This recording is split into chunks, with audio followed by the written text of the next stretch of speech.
Hey, welcome to the table. My name is Khalil. And I'm Sean. And this is a podcast all just about following Jesus in this cultural moment in time. We know culture is constantly changing. The Bible never is. And we are just learning how to be followers of Jesus in this moment and elevate our thinking about the world around us. And we have a really special guest with us today. Yeah, Loren Kerns comes to us, hailing to us from, are you in Tualatin? Is that Tigard. Sorry, I knew it was one of the T's. Tiger, Oregon, just a suburb of Portland, and Loren and I have become good friends. He is the director of the DMin program at Portland Seminary, George Fox University, which is in obviously the Great Northwest in Oregon. And one of the things I love about Loren is he's easily, and I'm going to embarrass you a little bit here, bro, and I apologize. Actually, I don't apologize. He's easily one of the brightest individuals in the room at any given point, but one of the most approachable. And he is somebody who's not at all impressed with himself, but very impressed with Jesus. And that makes him somebody who's probably one of the most likable individuals that you'll meet. And very bright, loves his wife, Tiffany, loves his kids, his 4 kids, and it shows. It's very evident. And so he's become a good friend of mine. We've gotten to travel a little bit together since he was the director of my DMin program when I was at Portland Seminary. So we're so glad that you're on with us, man, and just thanks for taking the time to be here. What's one thing you want all of our listeners to know about you?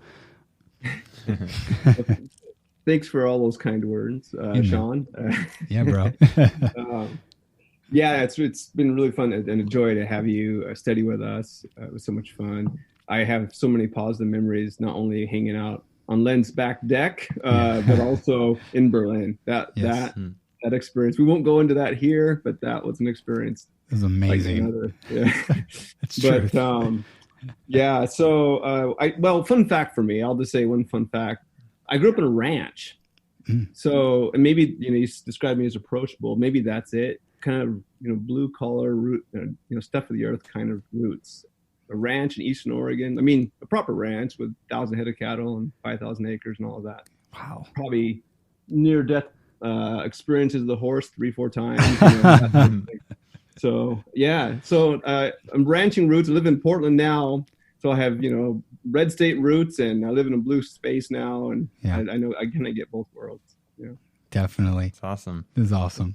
Yeah. So we have been kind of, we being Khalil and I have been kind of thinking through this podcast. One of the things we would love for you to speak to is this idea of followers of Jesus being critical thinkers, that we would, for a lack of a better term, love the Lord our God with our minds. And maybe we've lost some of that recently. Maybe it's been picked up somewhere along the way. But when it comes to being a critical thinker, how does Western culture currently view your everyday follower of Jesus, in your opinion? Well, let me say a bit about critical thinking, right? Mm-hmm. I mean, the notion of critical thinking is itself a Western construct, right? That's something that's sort of, particularly from late medieval era and then really with the Enlightenment, this whole idea that reason could kind of light the way, right? That we could figure out truth through our minds, through the power of reason. And we oftentimes associate that with modernity. That's the big fancy word.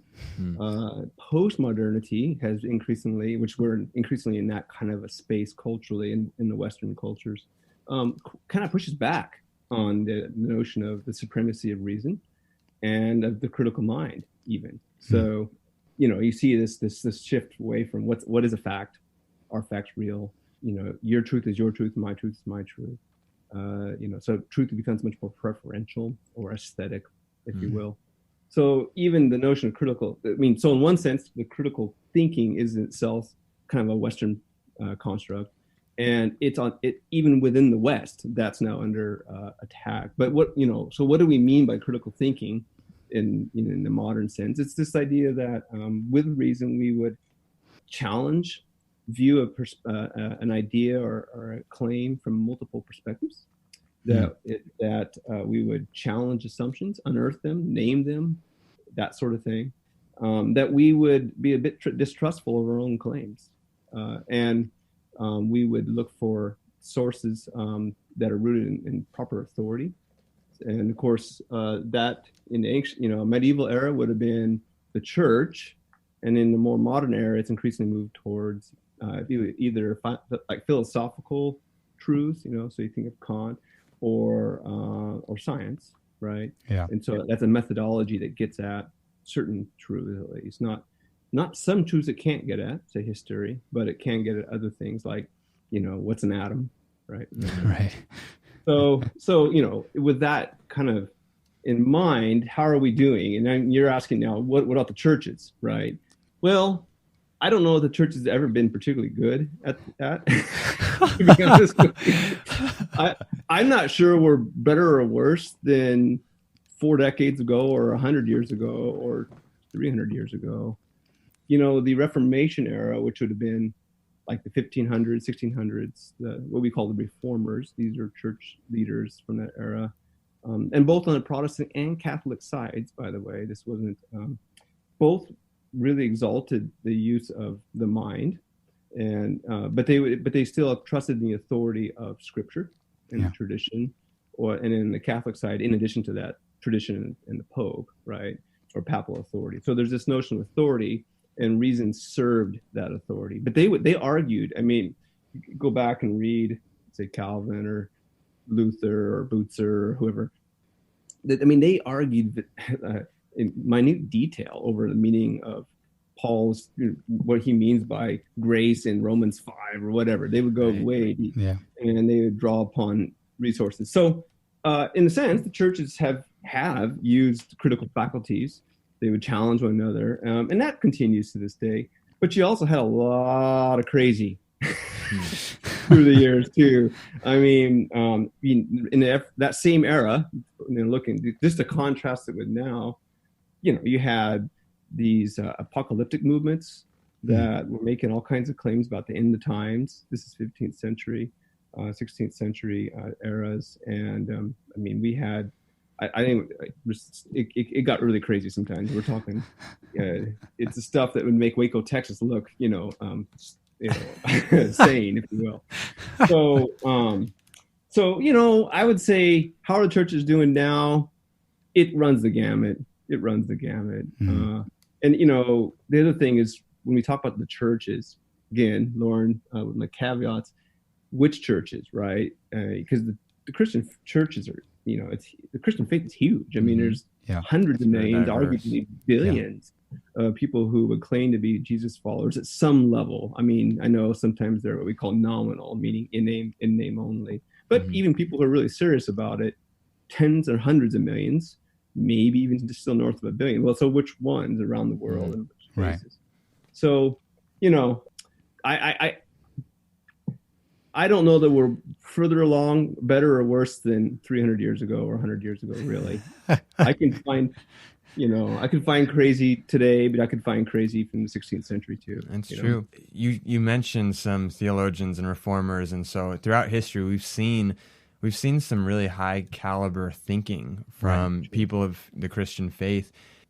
We're in the Northwest of the United States right now. What do you think the cultural perspective is of the church or followers of Jesus? Do you think we're perceived as people of high caliber thinking? Do you feel like maybe there's a different perception? What would you say to that? So if you're talking about the kind of broader cultural view of Christians or, practicing Christians, and again, I would think, who's the we we're referring to? Right. If you mean like evangelicals or Pentecostals, Protestants, suppose, say, Roman Catholics, right? So let's set them as the Roman Catholics aside. They have other issues, right? All those church scandals the last 20 years have really been hard on Roman Catholics. But focusing just, and then of course you have, but focusing on our traditions, the ones we would most closely identify with. I would say that, and that's not just the Northwest, but countrywide in the West, generally Christians are viewed as backward, as opposed to science, as you might hear language like Bible thumper, right? Not progressive, and sometimes it's even hypocritical. Sometimes it gets worse. Increasingly, I think many times we're seen as on the wrong side of history. So anti-progressive, if you will, particularly when you get in the issues around, say, LGBTQ or same-sex marriage, abortion, even sometimes abortion rights. So, judgmental. I would say we're not particularly viewed very highly from and I don't know in the Northwest. What's interesting with the Northwest is it tends to be a little bit less anti-Christian. I would describe the Northwest in general. Now there's a lot of transplants in the cities now. So there's which Northwest, right? But particularly the Northwest, it's defined by the Oregon Trail. The kinds of people came out. They're just really indifferent. To Christian faith. It's not I'm for or against. It's more kind of a low, kind of a libertarian sort of live and let live kind of mentality. But just don't bother me with your religion kind of stuff. It's like it doesn't even matter or register. Doesn't even register. Maybe not upset or angry at it, but not seeing. I'm thinking of faith, but not seeing maybe a value or a place in their life personally. Precisely. And they'll probably, because these larger cultural narratives around at least evangelicals and Pentecostals being kind of backward, anti-science, bigoted, judgmental, they'll pick up on some of that. But what I find is, like here in the city, in Portland, for instance, the people you run into who are rabidly that way, who would take a strong kind of Christians and all these things, are usually not from here. They're transplants from elsewhere in the country. They bring those feelings with them. That's interesting. But if you find local, like 3-generation deep Oregonians or or Washingtonians, most of the time you don't see that. It's this indifference. That's how I would describe them. And I feel it's important to give people even a little bit more of a background on you. You are of the Foursquare persuasion, which is a Pentecostal roots. And also your PhD is in patristics, if I'm right, really. Church history, especially the earlier church fathers. And so you have a really, I would say, broad perspective on this subject matter in terms of, to Khalil's question. And so you use the word indifferent. And I almost wonder if that is probably becoming the norm within our culture towards a Christian, for lack of a better term, worldview. So for those of us who are followers of Jesus, in the face of this, facing this indifference, what does the Bible have to say about how we can sharpen ourselves in terms of intellect? And I use that term very probably differently than how it might be taken as, somebody who is smart and all that, but not necessarily that. But how can we sharpen our minds? Engaging the fullness of our brains and our ability to think. What does the Bible have to say about engaging? And we'll just leave it at that for now and let you speak to that. But well, I might, maybe my answer be a bit of a surprise as someone who works in higher ed. I direct a doctoral program. So on the one hand, I'm persnickety about those footnotes, right? Sean Steele, he kind of quivers for a second. The relapse here. Right, exactly.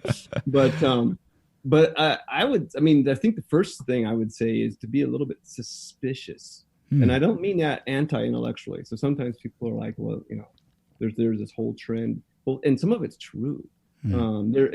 Pentecostal roots and conservative evangelicals. There was a saying like from the 1920s, 30s, and 40s that you would say, I haven't been to college, but I got the blessed knowledge and my sins are all forgiven and I'm on my way to heaven. And this would be the little ditty that my ancestors and your ancestors would sing, right? Yeah, true.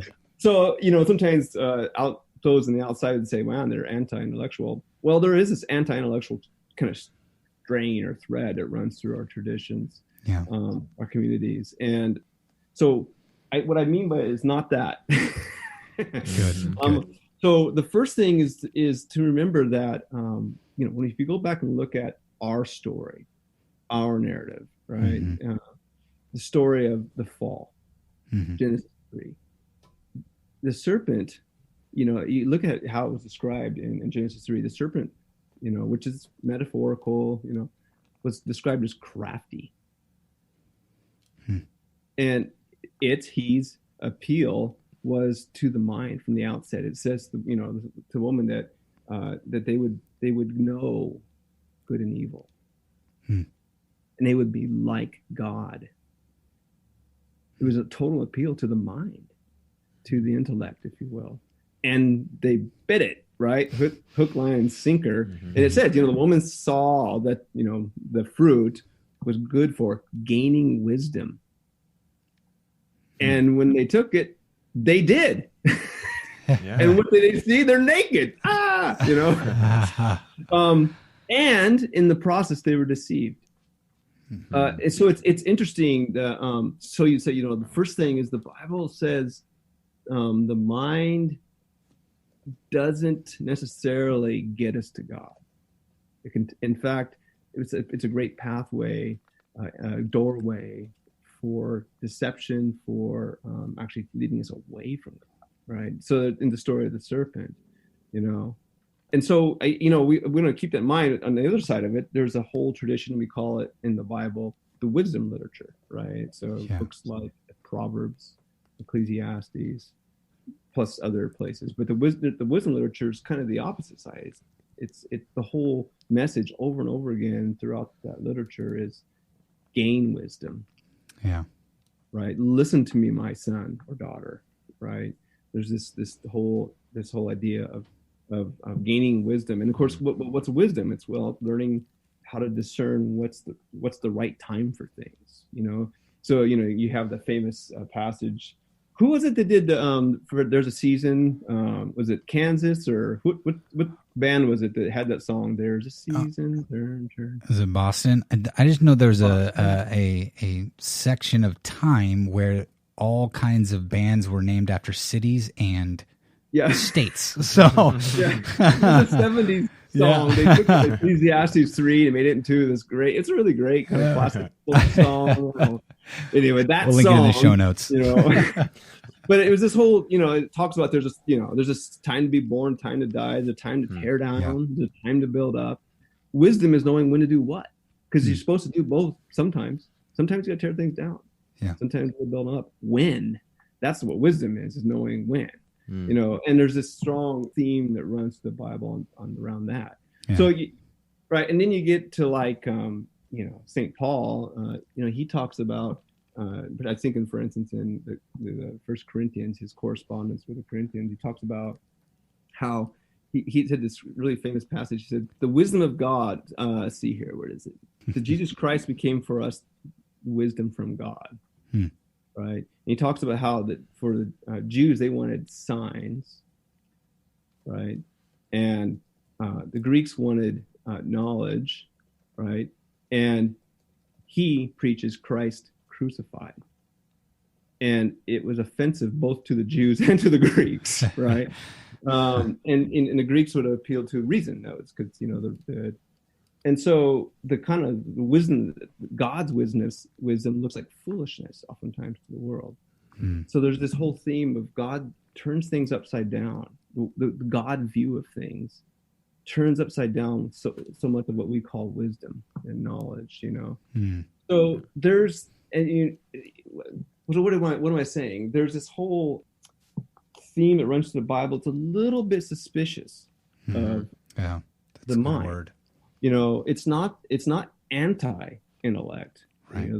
Again, the wisdom literature would quite strongly, and in heck, you read through Paul. I mean, the whole book of Romans is one big, long, detailed, highly nuanced argument. For goodness' sake, right? It's far from anti-intellectual in the sense, but it, and I think this is it. And Jesus really said it this way: no one can serve. Everyone serves a master. Yeah, everyone serves a master. And the idea that reason can sit above all things and like God, referencing Genesis 3, survey the land and get at truth, which is the great, that's the great story, the narrative that we associate with modernity. That is fundamentally wrong from a biblical perspective. We always serve a master. We are creatures. We are not God. And so the question really is for us is always, well, who do you serve? Right? Yeah. And so with your mind, who are you serving? Right? Yeah. That's so good. So, Jesus said, be what? Wise as what? Serpents. Isn't that fun? But innocent as doves. Yeah. That wise as serpents, he's pointing back to Genesis 3 and he's turning it on its head. Absolutely. Right. So it's back to what are you doing with your mind? So it's not, so what do? You look at what are some of the practical outcomes for that? Well, one thing you see in particularly, I'd say the first one is be a little bit suspicious yourself. So Jesus said another way, take the log out of your own eye before you take the speck out of your brother's. Right? That's really good. Yeah. So you want to use your mind? Start there. That's so great. That's so good, man. I'm processing a lot of it right now, but kind of maybe to reiterate it in another way, and even some of the themes that I see saying. But right when we kicked this conversation off, it really jumped out to me that you talked about being distrustful of our own claims. That we as Christians even are a little bit distrustful of our own claims. There's this understanding in some way that we might fool ourselves in thinking we're more knowledgeable than we actually are. And I think it's really interesting that you talked about, gaining knowledge was a doorway of deception in the beginning. Not that knowledge is bad or wisdom is bad, but there's wisdom from God, and then in the Genesis account, there's a wisdom offered by Satan. And there was actually a deception, something that looked desirable, but it was from the wrong source. And in that, you kind of made me think of even what voice are we listening to? Are we listening to the voice of God? Are we listening to the voice of culture? And in there, you use the word suspicion. I think of skepticism for myself. I try to step back and be a little bit of a skeptic of what I'm reading and what I'm hearing, not because I don't trust anyone necessarily, but because at the same time we want to be discerning. And so that's just some of that. I mean, that was brilliant, but it jumped out to me. Yeah. Even just thinking about what wisdom we're listening to, and that causes me. I'm sure Sean has some thoughts, but it really caused me to think about. It caused me to ask the question: is critical thinking for us, as far as of Jesus, even just discerning a little bit, taking some time to discern what we're hearing, the world around us, the different voices, Yeah. But that was really great. Yeah. I don't know if you wanted to speak to that. I can pause on my thought, Loren, but I'll throw a word in and you attack me.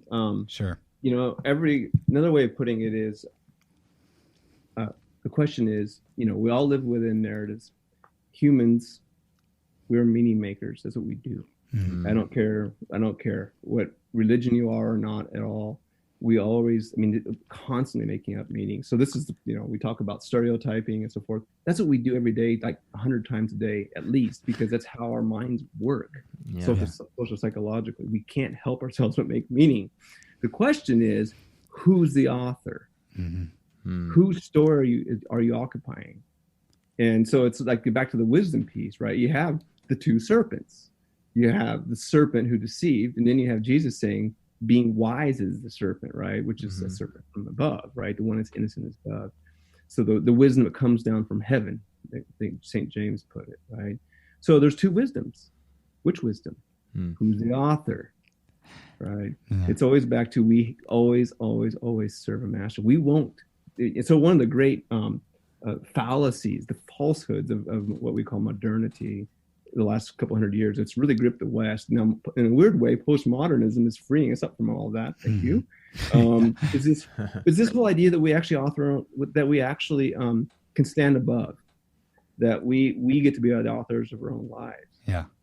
Not true. Right. Never true. Right. Can't be true. Mm-hmm. Can't. We're always going to occupy some story. Which story are you occupying?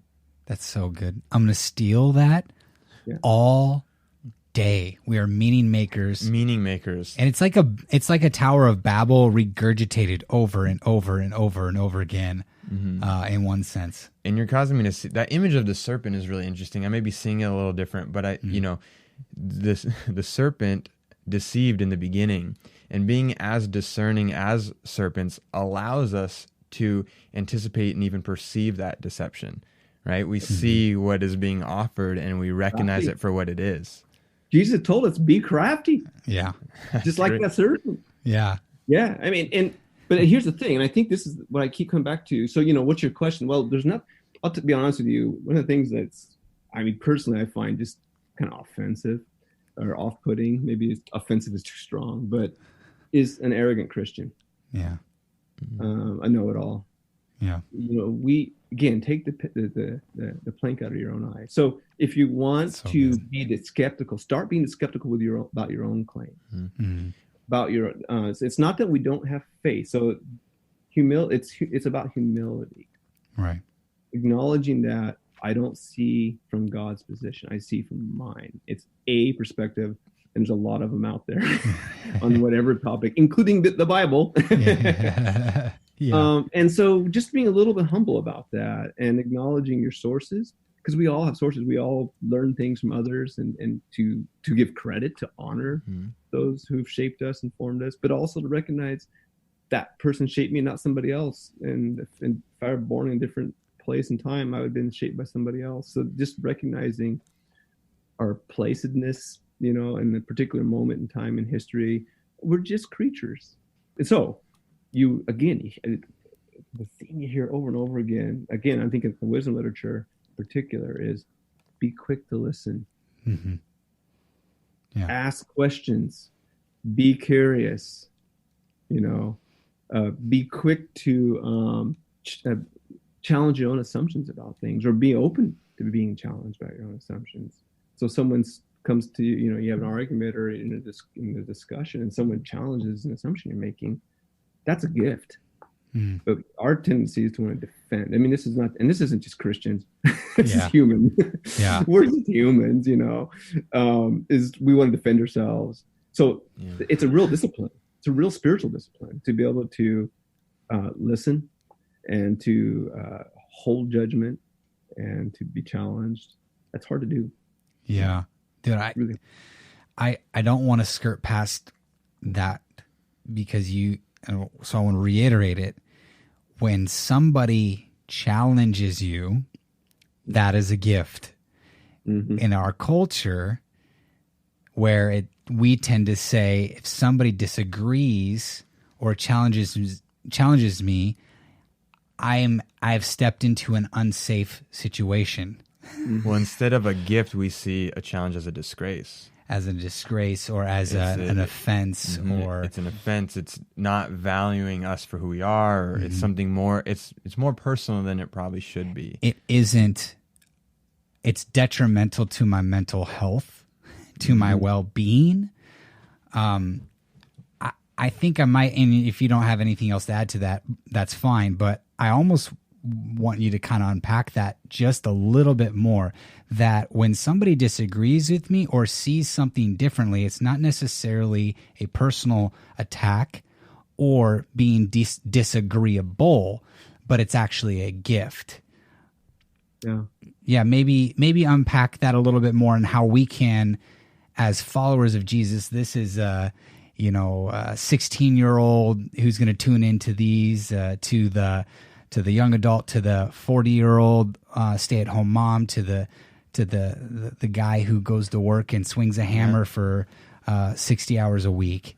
How do we cultivate that type of intellect, or that at least that perspective? How do we receive the gift? Yeah, how do we receive that gift? What does that look like? Well, you have to do your own work. At the end of the day, it means, so this is where you're not anti-intellectual. Mm-hmm. You I agree. have to know yourself. You have to do the work. So the problem is, We talk in our culture right now. We've kind of gotten this place where we have we're working on what we call emotional mind. There's been a ton of research. I've been doing a lot of reading in social psychology the last 5 years or so, and there's just a ton of research around how increasingly we're saying no. Actually, a lot of times the decisions we make doesn't come from up front or cognitive. It comes from what we call the lizard brain, the back part of our brain, the old part, the stem. That it's just our emotions. Yeah. So why do iPhone or Nike or these brands? What are they doing? They're always appealing to your emotions, your gut. You're right, not your head. I mean, a little bit, but most of the time, the stuff that's in the head, like the front, the ideas, those are just alibis for what you just want. This desire to cultivate desire. You see it in politics increasingly. It's emotional mind. So it means you have to be aware of your identity. Where do you get your identity? So whenever we're clannish creatures, humans we are very clannish, tribal, another way of putting it.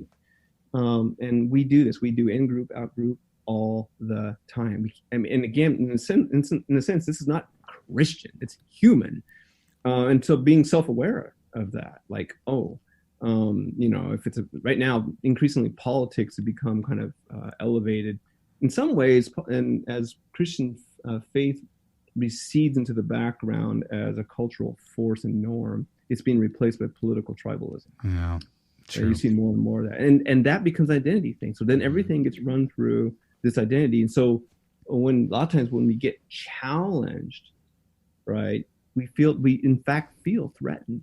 Our identity is being challenged because we've so connected these ideas to a particular identity. And so it's the only way you can even begin is to do the work to begin to recognize, that is me, if you will, wrapping myself around whatever political identity is that I'm holding on to, or cultural identity. There's lots of different identities, brand identity, whatever. But you can't do that unless you're doing some introspection, that you're self-aware. Right. And so the gift of being challenged is to call that out, to help. And what you do is you pay attention to your emotions. You find yourself reacting, right, with anger usually. Yeah. It could be hurt. It could be hurt. Some sort of pain.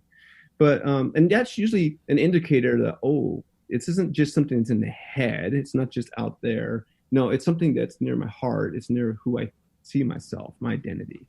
So that's the struggle. So again, that's the challenge, is being able to pay attention to our emotions, be aware of ourselves, finding ourselves kind of reacting or responding with anger, and then be able to step back and go, okay, me, myself, and I.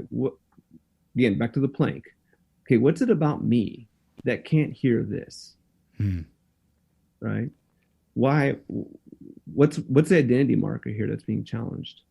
Right, and be able to start recognize that in yourself and take a position. So I think a lot of it comes back to that, and that's in fact a great use of your mind. That's really good, and that's actually really self-critical. Most of the time we walk around just being run by our lizard brain and acting out of emotion. What we call emotional mind, working out of a kind of blindly out of an identity that we've assumed or it's been given to us. And without any recognition that we're doing it. We're not aware, not self-aware. Well, it's so easy to attach our identity to something other than Jesus without being aware of it. Yeah. Oh, yeah. And, I think big time. I think that those are some great introspective questions to ask. How do I react? We might notice why and why. And in some way we might notice that maybe there's a part of my identity attached to this thing and it shouldn't be. And then there again is the gift that God would allow you to see that you haven't fully attached yourself to Him. And so that's great. Kind of winding down and getting really practical. Yeah. It's interesting. We started talking about knowledge, but you've come back to this idea of wisdom a lot.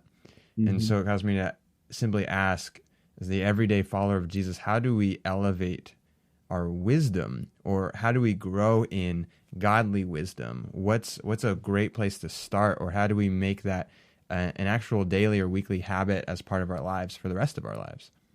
Yeah.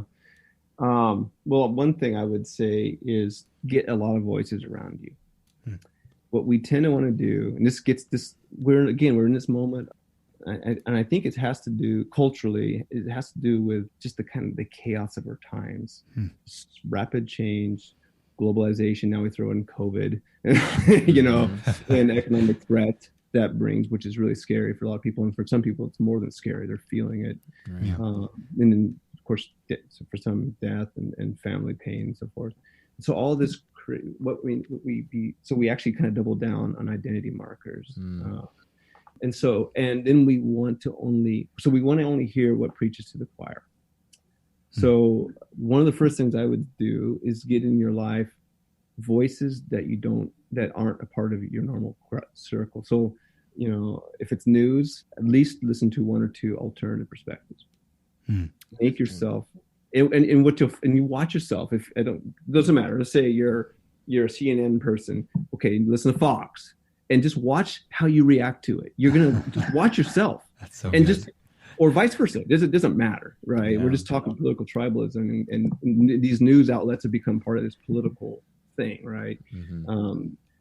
You just watch yourself. You'll find yourself reacting, and you're just going to see you'll see your emotional mind at work. Or the Facebook friend you don't totally agree with, and it happens to make it onto your feed. Yeah, you got it. So, but going a step further and inviting some voices in that are just outside of your, and not just one or two, because the truth is, and this is the funny thing. Again, in the American context, we tend to think left, right, two sides. That's because that's the way our structure of our political system is. Right, European systems, parliamentary systems, for instance, there's 5 parties or 7 parties. There's multiple sides, although sometimes they still put it on that left-right spectrum. It doesn't really work over there so well.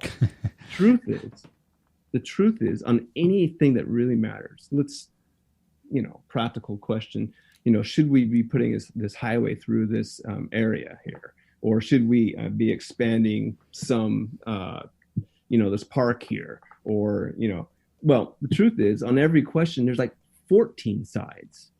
What's the best policy response to this COVID? I don't know. And the truth is, there's usually 40 responses, not 2, like legitimate perspectives. So trying to invite, and we can't look. We're all busy. The reality is, you can't do 40, right? That's your focus. It's like your job. But you could do more than one, which is what most of us do, is the choir all day, and just feeding our emotional mind and our sense of tribal identity. No, at least invite 2 or 3 other perspectives. And that would be true whether it's politics, whether it's the Bible, because the same thing's true in Christian circles. We tend to have a certain tribal identification there too. I'm Pentecostal, I'm Foursquare, I'm Baptist, I'm whatever, and so we tend to listen to those voices only. Invite some other perspectives in, whether it's listening to them, reading, or talking to people. And this is the hard part. Pay attention to how you respond, and don't then react to them, but react to yourself. Okay, what's going on to me? That's that piece. And then maybe invite them to even help you, like question you a little bit, or unearth some stuff in you. You have to believe that they can, which comes back to being humble again. That humble piece is so huge, man. It's what this podcast is really, the heart of this podcast is all about. Absolutely, is we want to invite people to the table. And man, this is so rich, bro. I so appreciate your thoughts and your perspective and your humility as well. Is there one thought you would like to leave with our listeners? One, maybe it's a thought of encouragement, something that would really uplift our listeners, or a challenge, or although all of this has been challenging. Well, I think sometimes it's wrongheaded in Christian circles to want to defend Jesus or defend God. We call it apologetics, and I know I have friends who are apologists, and there's lots of strategies around that. But the heart of the Christian faith is at its very, very root a historical claim we claim and we stand on the shoulders of people who died for this claim that Jesus rose from the dead. Look, as we move forward in this world, and especially in this COVID moment and all the chaos, and people are trying to find meaning, and there's a lot of despair out there, we have hope. This isn't it. The hope of the resurrection is everything. It's everything. And that isn't intellectually superior. It's a claim. It's a historical claim. But it's not rooted in just someone making something up. People died for that claim. People who were there, the apostles, as we call them. And so we have something to offer the world that no one else does. But it's not because we're more intellectually superior. In fact, Paul said it's foolishness to the Greeks. The world considers it fool, but it's true, and it absolutely changes everything. It's a story worth living for. That's good. It's true. Loren, thank you so much for joining us. This has been super, super rich. Thank you, guys. And man, if this is worth listening to again. In this current moment in our culture, opening ourselves to be vulnerable, to be challenged, to experience new perspectives, it's not the normal. In many ways, it's not comfortable, but this is a great way for us to elevate our thinking. It's a great way for us to honor God and to grow in our perspectives. And like Sean said, this is what this podcast is all about. We believe that all of us have something to bring to the table, perspectives, backgrounds, experiences, and together as the people of God and the people of this world, we can bring perspectives that mutually benefit one another. So as always, if this has been beneficial for you, we want to encourage you to share the podcast with someone. Hit the review, put your rating on there. We would love to hear from you. Our contact information is in the show notes. If you have a conversation or a discussion question that you would love for us to dive into, we would love to do that as well. So until our next episode, who are you inviting to your table?